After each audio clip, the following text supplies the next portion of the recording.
किसान भाइयों और बहनों और हमारी आवाज सुन रहे सभी श्रोताओं, आप सभी को सादर नमस्कार, स्वागत और अभिनंदन। श्रोताओं, मैं हूँ ओपी राठौर और मैं चैताली।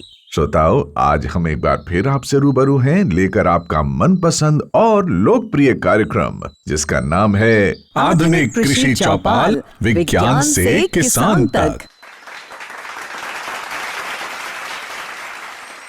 श्रोताओं, हम ये बेहद उपयोगी और किसानों के लिए कल्याणकारी कार्यक्रम आप तक पहुंचा रहे हैं भारत सरकार के कृषि एवं किसान कल्याण मंत्रालय के सौजन्य से और आकाशवाणी दिल्ली के प्रयास से।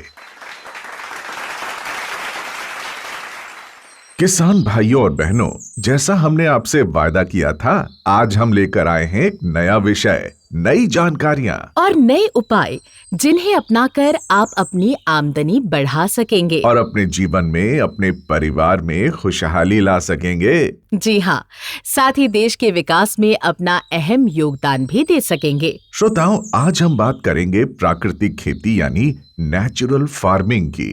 बिल्कुल, जिसको सरकार अनेक योजनाओं और कार्यक्रमों के जरिए बढ़ावा दे रही है। किसान भाइयों और बहनों, प्राकृतिक खेती के अनेकानेक लाभ हैं और बहुत से कल्याणकारी सतत लाभ भी हैं। हाँ, जैसे खेती की लागत में कमी, मुनाफे में बढ़ोतरी, बेहतर गुणवत्ता वाले उत्पाद, मिट्टी के उपजाऊपन में सुधार, पानी की बचत वगैरह वगैरह। बिल्कुल, इन सभी पहलुओं से जुड़ी उपयोगी जानकारी और काम की बातें आप तक पहुंचाने के लिए हमारे साथ जुड़ रहे हैं Gujarat natural farming science university के वैज्ञानिक, विशेषज्ञ और प्रशासक। श्रोताओं, आपको बता दें कि ये दुनिया का पहला विश्वविद्यालय है जहां केवल और केवल प्राकृतिक खेती पर शिक्षा, अनुसंधान एवं प्रचार का कार्य किया जाता है। आज की आधुनिक कृषि चौपाल में हमारे साथ प्रगतिशील किसान भी जुड़ रहे हैं, जो अपने सवालों से चर्चा को सार्थक बनाएंगे। तो श्रोताओं, अपने सभी वैज्ञानिकों, विशेषज्ञों और किसान भाइयों का स्वागत करने के साथ अब हम चौपाल चर्चा की शुरुआत करते हैं। किसान भाइयों और बहनों, सबसे पहले हम ये जानने की कोशिश करते हैं कि प्राकृतिक खेती क्या है और ये हमारे किसान भाइयों के लिए, देश के लिए क्यों महत्वपूर्ण है। हमें ये अहम जानकारी दे रहे हैं Gujarat natural farming science university के कुलपति डॉक्टर C.K. टिम्बाडिया जी।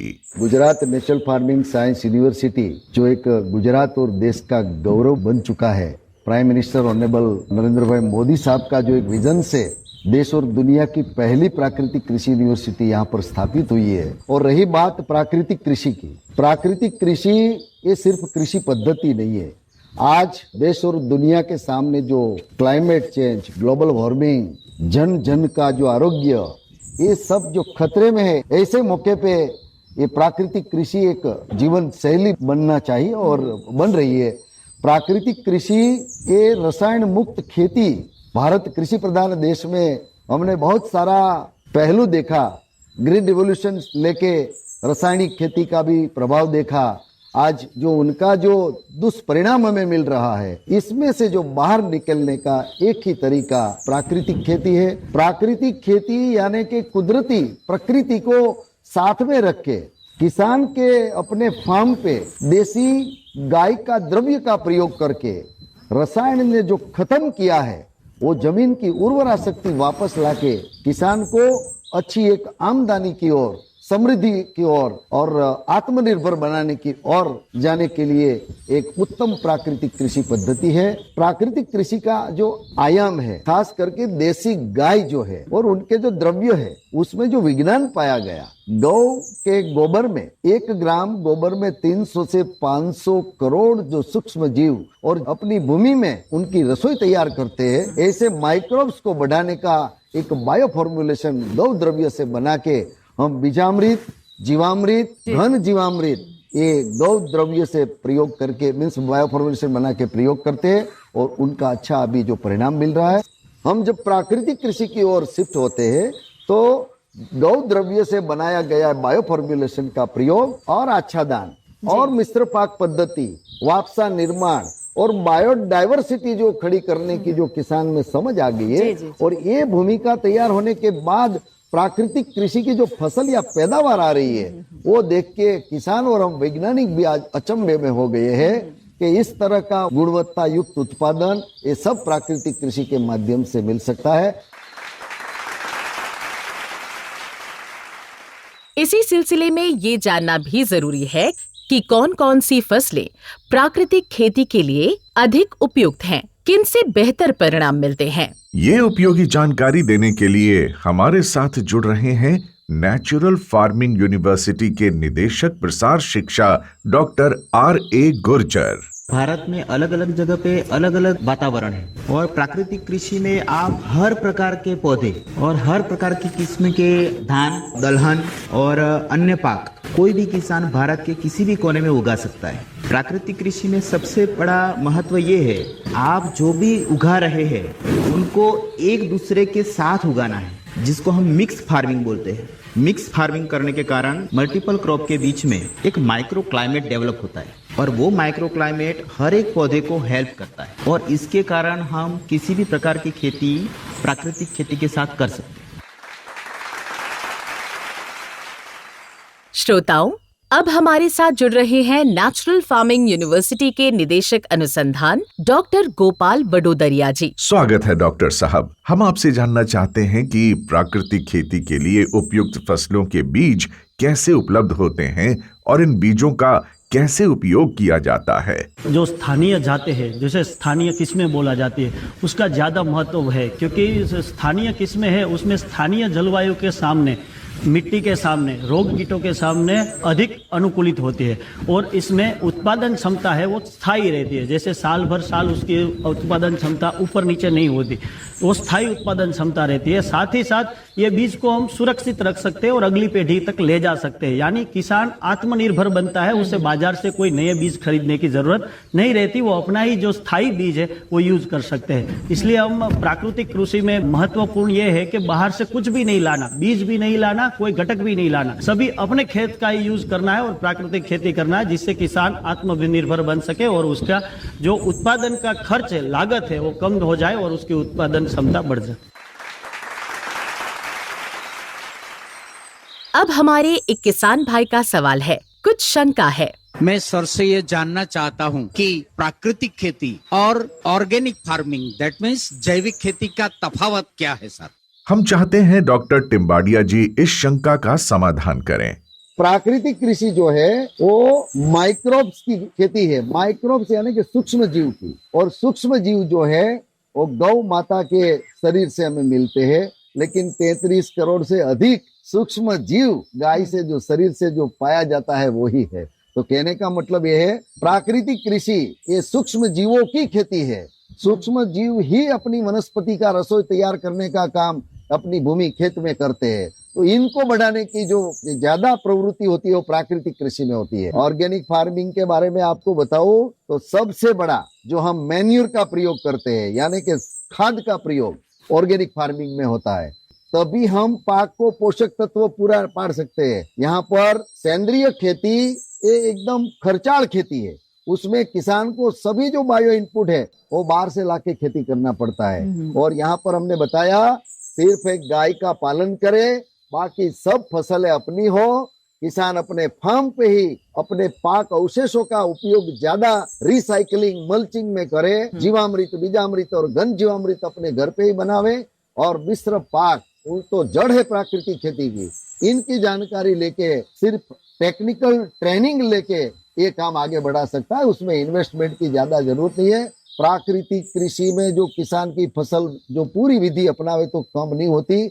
ऑर्गेनिक फार्मिंग में चाहे भी हो अति खर्च करने के बावजूद भी उसमें इतनी इनकम नहीं मिलती। प्राकृतिक खेती में जुताई करने की जरूरत नहीं है, ऑर्गेनिक फार्मिंग है उसमें जुताई, उसमें मोनोक्रॉपिंग, प्राकृतिक खेती में मिक्स क्रॉपिंग, इतना सारा तफावत है। फिर भी आज हमें लगता है कि पूरे देश के लोगों को इनकी जानकारी नहीं है। प्राकृतिक कृषि में रोग और कीट उनका भी इतना आक्रमण नहीं होता है। ऑर्गेनिक फार्मिंग में यदि किसान जरा भी चूक लगावे और बायोपेस्टिसाइड का प्रयोग समय पे नहीं किया और केयर नहीं ली तो वो क्रॉप फेल होता है।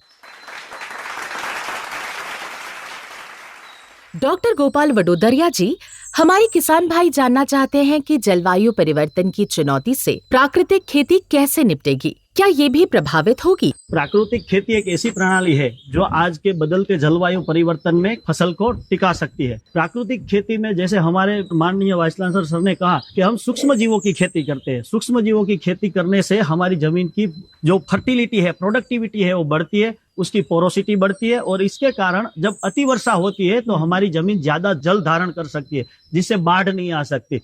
साथ ही साथ जमीन जिंदा होने के कारण उसमें सूक्ष्म जीवाणुओं की एक्टिविटी बढ़ती है, जिससे माइक्रो एग्रीगेट्स और माइनर एग्रीगेट्स बनते हैं, जिसमें हमारा कार्बन सिक्वेस्ट्रेशन भी ज्यादा होता है, जिससे ग्रीन हाउस गैसेस है उसको भी हम स्थापित कर सकते हैं प्राकृतिक कृषि से। और जो प्राकृतिक खेती में हम बायोडाइवर्सिटी को ज्यादा महत्व देते हैं, यानी अलग अलग प्रकार की फसलें, अलग अलग प्रकार के जीवों और अलग अलग प्रकार के सूक्ष्म जीवों का साथ में अस्तित्व होता है, जिससे सूक्ष्म जलवायु, जिसको हम माइक्रो क्लाइमेट बोलते हैं, वो स्थिर रहता है, जिससे ज्यादा तापमान, अतिवर्षा या तो सूखा पड़ना, उससे जमीन एक स्टेबल हो जाती है, एक बफर का काम करती है। ये सभी शॉक को एब्सॉर्ब कर सकती है और पाक को प्रतिरोधक शक्ति देती है। किसान भाइयों और बहनों, प्राकृतिक खेती में मिट्टी में मौजूद सूक्ष्म जीवी यानी माइक्रोब्स एक अहम भूमिका निभाते हैं। तो इनका संतुलन कैसे बना रहता है, ये जानकारी दे रहे हैं डॉक्टर रघुनंदन BL, जो नेचुरल फार्मिंग यूनिवर्सिटी में एसोसिएट रिसर्च साइंटिस्ट हैं। प्राकृतिक खेती आप सब जानते हैं कि केमिकल फ्री फार्मिंग, स्वाभाविक कृषि। तो मैं कहता हूँ कि प्राकृतिक कृषि है ये सूक्ष्म जीवी आधारित कृषि। जो भी हम प्राकृतिक खेती में उपयोग करते हैं, बायो फार्मुलेशन से, कॉन्कॉक्शन से, इस पूरी सूक्ष्म जीवी आधारित है। एक्चुअली सूक्ष्म जीवी हम देखते हैं प्राकृतिक खेती में दो तरफ उसका उपयोग महत्वपूर्ण है। पहले मिट्टी के स्वास्थ्य देखना है तो मिट्टी का जो कार्बनिक तत्व है, कृषि अवशेष है, पत्तों है, उसको विघटन करके पोषक तत्व को उपलब्ध करने के लिए ये सूक्ष्म जीवी का बहुत अगत्यता है। और दूसरा, मिट्टी के जो संरचना है उसका गुणवत्ता सुधारने के लिए भी ये सूक्ष्म जीवी का रोल है। और मिट्टी में जैविक संतुलन को एक लेवल करने के लिए ये सूक्ष्म जीवी का भी वो रोल है। खरोट का एक सूक्ष्म जीवी है ये मिट्टी में, उसको संतुलन करने में भी ये इसका रोल है। रोगजनक जो सूक्ष्म जीवी है उसको नियंत्रित करने में भी सूक्ष्म जीवी का रोल है। और पौधे का दृष्टि में देखना है तो पौधे का वृद्धि करना है, पौधे में रोग निरोधक शक्ति को बढ़ाने में भी ये माइक्रो सूक्ष्म जीवी का रोल है। प्राकृतिक खेती की बात करें तो एक शब्द बार बार सुनाई देता है, जीवामृत। बिल्कुल, जीवामृत क्या है, इसे कैसे बनाते हैं, बता रही है डॉक्टर रवीना एमीपारा, जो इसी यूनिवर्सिटी में असिस्टेंट रिसर्च साइंटिस्ट हैं। जीवामृत की बात हम करें तो प्राकृतिक कृषि में जीवामृत का जो उपयोग करते हैं किसान, वो मिट्टी की उर्वरकता बढ़ाने के लिए करते हैं। और वैसे मैं बात करूं तो जीवामृत जो है वो सूक्ष्म जीवाणुओं का भंडार है, जिसमें हम सूक्ष्म जीवाणु का मल्टीप्लिकेशन करते हैं, जो कि हमारी जमीन है उसमें बहुत ज्यादा उपयोगी है। तो जीवामृत बनाने के लिए हमें देशी गाय का गोबर जो 10 किलोग्राम चाहिए होगा, और देसी गाय का जो गौमूत्र है वो भी 10 लीटर हमें यूज करना है। और हमें एक 200 लीटर का प्लास्टिक का हम ड्रम बोल सकते हैं, तो उसको लेकर उसमें जो गोबर का और गौमूत्र का मिश्रण बना के उसको ऐड करना है। और उसके बाद जो बेसन है, किसी भी दाल का जो आटा है वो हमें 1.5 से 2 किलो तक लेना है। और देशी गुड़ है उसे हमें 1.5 से 2 किलो तक लेना है। और सजीव मिट्टी हम बोलते हैं, किसी भी पेड़ के नीचे से हम जो सजीव मिट्टी बोलते हैं, तो एक मुट्ठी लेकर ये सभी जो सामग्री है उसका स्लरी बनाना है। और जो 200 लीटर का ड्रम है उसमें 180 लीटर पानी डालकर उसमें मिक्स करना है। और उसको एकदम घुलन हो जाए ऐसे मिक्स करना है। और उसे 5 से 6 दिन तक ऐसे ही छांव में कंतान से ढककर रखना है। और दिन में 2 बार, सुबह और शाम को, उसे लकड़ी की मदद से हिलाना है। और ये जीवामृत है, ये प्राकृतिक कृषि में बहुत ही महत्वपूर्ण आयाम है। जीवामृत है वो मिट्टी में जितना हम दे सके उतना बढ़िया इसका रिजल्ट आता है। डॉक्टर रवीना, इसी से जुड़ा एक सवाल हमारे किसान पूछना चाहते हैं। जीवामृत बनाने के बाद हम इसका कितने दिनों में उपयोग कर सकते हैं, कब तक कर सकते हैं और इसका प्रमाण क्या है? जीवामृत जब हम बनाते हैं तो हम मौसम के हिसाब से वो 6 से 7 दिन में तैयार हो जाता है। तैयार होने के बाद 3 से 4 दिन तक हम यूज कर सकते हैं। और 3 से 4 दिन तक अब तैयार होने के बाद जीवामृत रखते हैं तो उसे सुबह शाम है वो हिलाना भूलना नहीं है, क्योंकि वो भी एक जरूरी है। इससे हम जितना जल्दी यूज कर सके उतना ज्यादा बेनिफिट मिलता है, ज्यादा फायदा होता है। डॉक्टर रवीना, इसी के साथ हमारे किसान भाइयों को बीजामृत के बारे में भी बता दीजिए। बीजामृत है वो प्राकृतिक कृषि में एक महत्वपूर्ण आयाम माना जाता है, जो कि रासायनिक कृषि में हम देखते हैं कि किसानों है वो अत्यंत हानिकारक जो केमिकल है उससे बीज का उपचार करते हैं। पर हमें प्राकृतिक कृषि में क्या करना है कि बीज है उसका उपचार है वो बीजामृत से करना है। जो किसान है वो बड़ी सरलता से अपने खेत पे तैयार कर सकते हैं। उसमें भी देसी गाय का गोबर है, गौमूत्र है, चूना है और मुट्ठी भर जो सजीव मिट्टी है उसका उपयोग करके उसको मिश्र करते बीजामृत है वो बनाया जाता है। और बीजामृत का जो उपयोग करते हैं तो बुआई के समय हम बीज को ट्रीट करते हैं और उपचार करते हैं। इससे क्या होगा कि बीज जब शुरुआत के स्टेज में है, कोई भी फसल है वो शुरू में एकदम नाजुक होते हैं, जैसे शुरुआत में उसको बहुत केयर की जरूरत होती है। तो बीजामृत से ट्रीटमेंट देने के बाद हमें जो अंकुरण क्षमता है वो बढ़ जाती है बीज की, और उसमें जो प्रारंभिक फसल में रोग जीवात लगते हैं उसका भी फायदा मिलता है और वो कम किया जा सकता है। इसलिए बीजामृत है सभी किसानों को बनाकर वो बीज को संस्कारित करना ही चाहिए। प्राकृतिक खेती में घन जीवामृत का भी जिक्र आता है। जी, ये क्या है जानते समझते हैं डॉक्टर अल्पेश भिमानी जी से, जो नेचुरल फार्मिंग यूनिवर्सिटी में असिस्टेंट रिसर्च साइंटिस्ट है। घन जीवामृत वो एक जीवामृत का सूखा रूप जिसको बनाने के लिए देसी गाय के सूखे गोबर का प्रयोग होता है। इसके लिए 1.5 फीट ऊंचा सूखे गाय का गोबर का बेड बनाना है, और इस बेड की लंबाई और चौड़ाई हम कितनी भी ले सकते हैं, लेकिन ख्याल रहे कि बेड की ऊंचाई सिर्फ 1.5 फीट ही हो, उससे ज्यादा नहीं। और एक बात ख्याल रखनी है वो है कि इस बेड को छांव में बनाना है जहाँ पे सीधा धूप और पानी ना गिरे। और इस बेड को बनाने के बाद इसमें लकड़ी से छिद्र बनाने, और वह छिद्र 1 फीट अंतर पे जिगजैग पैटर्न में होने चाहिए। अब इस छिद्र को 100 किलोग्राम सूखे गाय के गोबर में 20 से 30 लीटर जीवामृत से हम उसको भर देते हैं। उसके बाद जीवामृत है वो पूरे बेड पे फैल जाएगा, और उसको 7 दिन के लिए हम वैसे ही छोड़ दे। उसके बाद पाउडर से उसको मिश्रित कर दे। अब इस विधि को दूसरी बार हम रिपीट करेंगे 7 दिन के बाद, फिर से उसी साइज का बेड बना ले। और घन जीवामृत है वो डीएपी खातर की तरह हम बीज बोने से पहले प्रति एकड़ 1 टन कम से कम जमीन में दे सकते हैं। डॉक्टर अल्पेश, प्राकृतिक खेती में किसान भाई जो मेहनत करते हैं, क्या उसका पूरा फल मिल पाता है उन्हें? क्या करना चाहिए इसके लिए?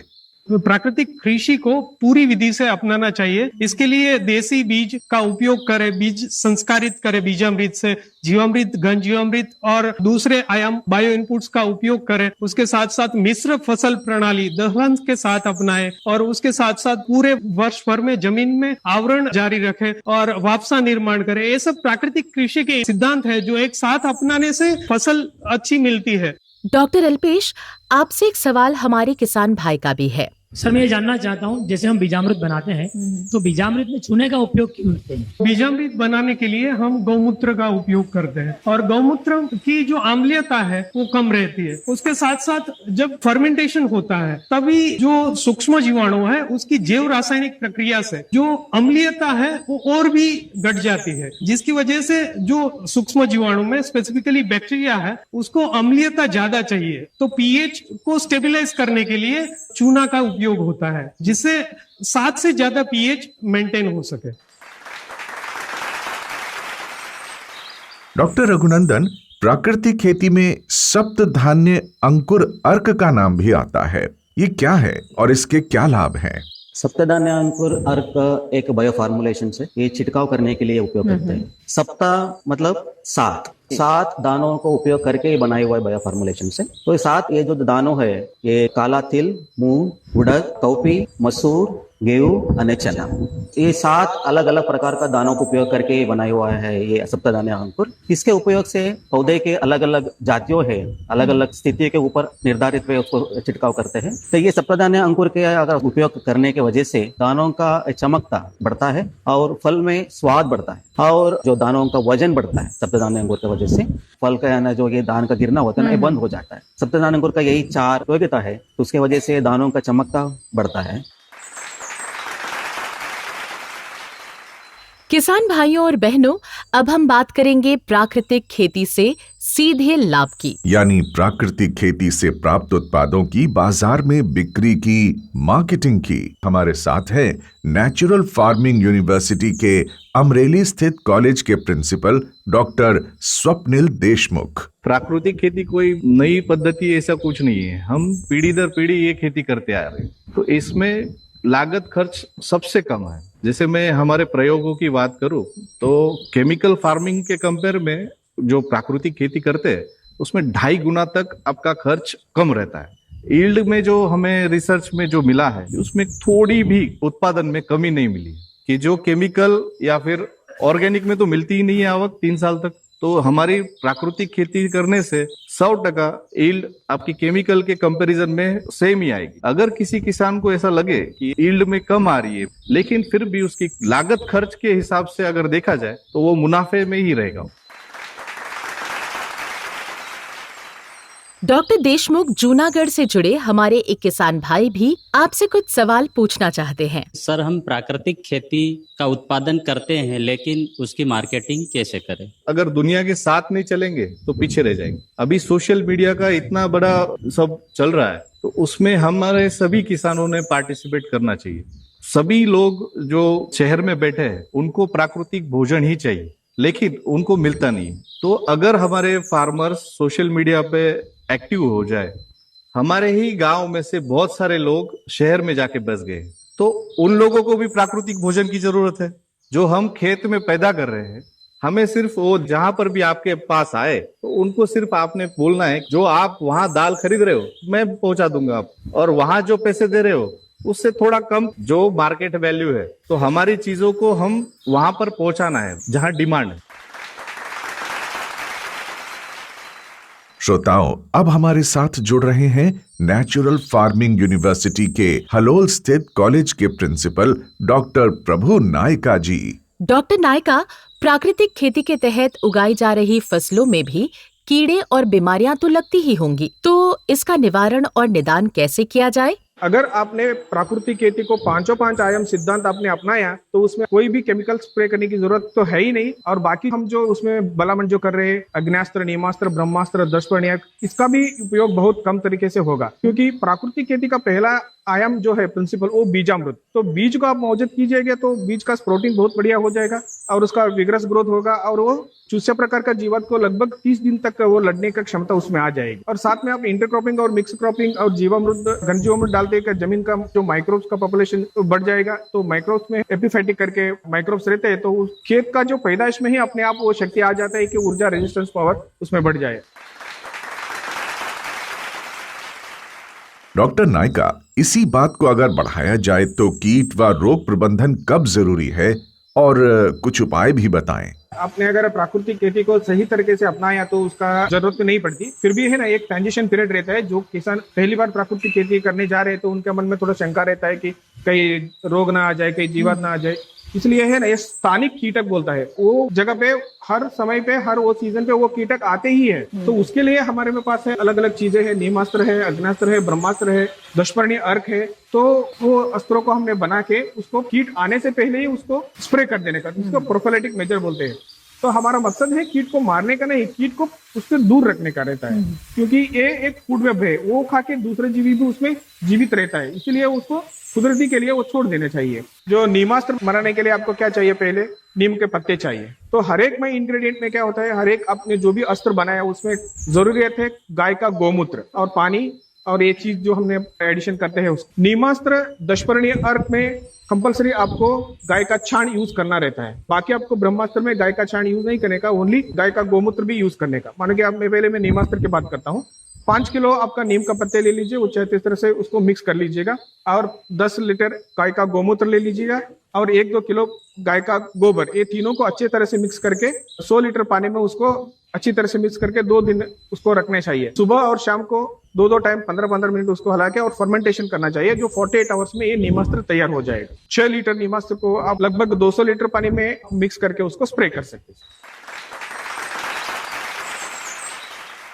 किसान भाइयों और बहनों, अब हम प्राकृतिक खेती में काम आने वाले कुछ अन्य प्राकृतिक उत्पादों और विधियों की बात करेंगे। हाँ, और ये उपयोगी जानकारियां आप तक पहुंचाने के लिए हमारे साथ जुड़ रही हैं नेचुरल फार्मिंग यूनिवर्सिटी की असिस्टेंट प्रोफेसर डॉक्टर धारा प्रजापति। डॉक्टर प्रजापति, सबसे पहले एक सवाल हमारे किसान भाई का।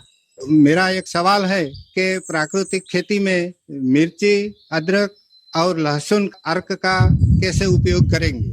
इसके लिए मिर्च अदरक लगभग 9 ग्राम और लहसुन 18 ग्राम लेके उसको पीस के उसको कपड़े से छन्नी से छान के फिर इस मिश्रण में लगभग 100 लीटर पानी को मिश्रित करके इस घोल को अच्छे से आप फफूंदनाशक और जो शोषक प्रकार की कीट होती है उसके प्रबंधन में उपयोग कर सकते हैं। खास सब्जी और बागबानी फसल में प्रयोग कर सकते हैं।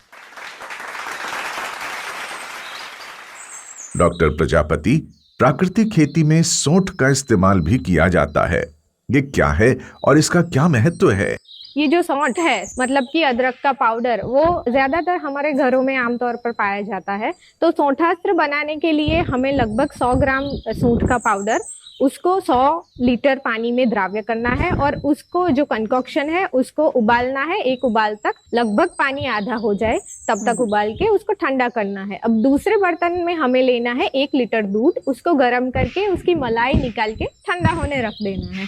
2 घंटे बाद ये दोनों मिश्रण को हमें एक साथ घोल बनाना है अच्छे से और फिर इस मिश्रण में 200 लीटर पानी मिला के इस घोल को अच्छे से मिक्स करके फफूंदनाशी या धब्बे हो जाते हैं, खास सब्जी वाली फसलों में जब धब्बे हो जाते हैं तब ये सौंठास्त्र बहुत अच्छे से काम करता है और अच्छा निवारक है फफूंदनाशक जो रोग है उसके लिए।